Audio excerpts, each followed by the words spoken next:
Hello, dear students.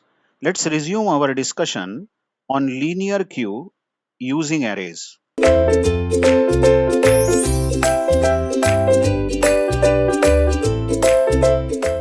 In the previous videos, we saw how to insert a value and how to delete a value from linear queue. And in the video where we saw how to delete a value, sorry, I missed out a semicolon here because this is declaration of the function. Anyway, while deleting an element from the queue, we saw what are the problems that can occur and what is the disadvantage of linear queue. Now let's see how do you display a linear queue. It's very straightforward. It's the job of a for loop.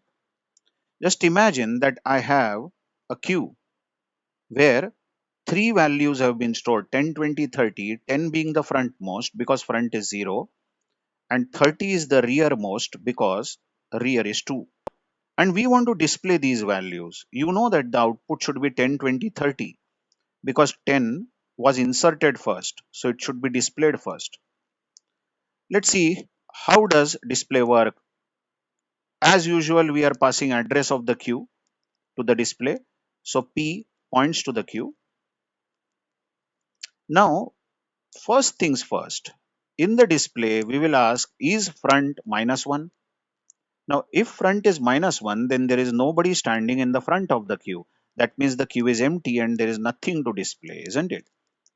So if this condition is true, then we are going to print queue underflow, or rather queue is empty and there is nothing to display. But what if front is equal to -1 is false? As you see here, front is 0. So we will land in else and we will display the queue. Now it's a simple work of a for loop where a counter I is started with P arrow front. So obviously I will be 0 because P arrow front is 0. And each time the loop repeats, I plus plus is done. So next time I will be 1.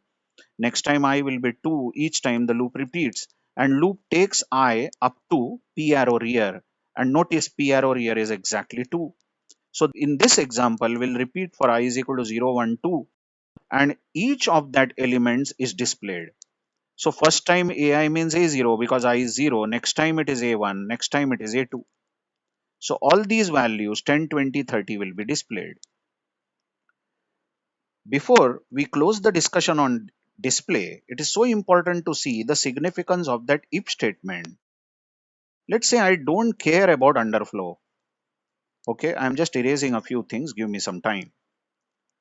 Let's say that in this function, I did not care about the underflow. I did not check this and I simply wrote the for loop. Now, what if the queue is empty? What will happen? If the queue is empty, remember both front and rear are -1. I hope you understand that. If queue is empty, if there is nothing in the queue, then front and rear are -1. And without checking for underflow, if I directly write the for loop, then I will begin with -1 because front is -1 and I will go up to -1. That means this loop will repeat once. And height is, it will try to display a of -1. That's ridiculous. There's no such element. So it's better, it's good, it's actually accurate, first of all, to check underflow.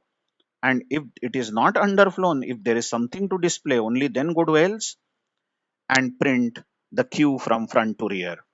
I have written one more function, destroy, but as usual, it's not necessary as I have been telling you in past videos, but destroy will destroy all the elements of the queue instantly. And the best way to destroy a linear queue using array is make front and rear abruptly -1. So if the queue was storing, let's say 10, 20, 30, 0 to 2 elements, and third and fourth were not used, and you know that front is 0 and rear is 2. So these are the valid elements of the queue, and you suddenly make front and rear equal to -1. That means now these elements are as good as not there because front and rear, if become -1, it means that the queue becomes empty. So we have destroyed entire elements of the queue. But I repeat, this is hardly used. Okay, that's why I did not discuss this in any of the previous videos. By the way, the main program is menu driven and option 2 was delete. As we saw, option 3 is display, case 3 is display. Case 4 is destroy. Case 5 is exit.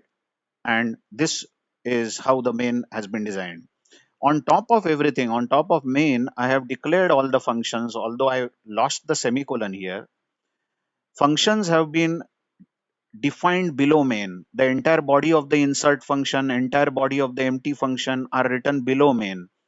So in such situations, you know the fundamentals, I hope so. The functions must be declared above main. So all the declarations have been made. I hope you have understood linear queue. I will join you again in the next video with circular queue, and we will try to remove the disadvantage of the linear queue. We will discuss the disadvantage again in that video, and then we will go for circular queue. Thank you very much.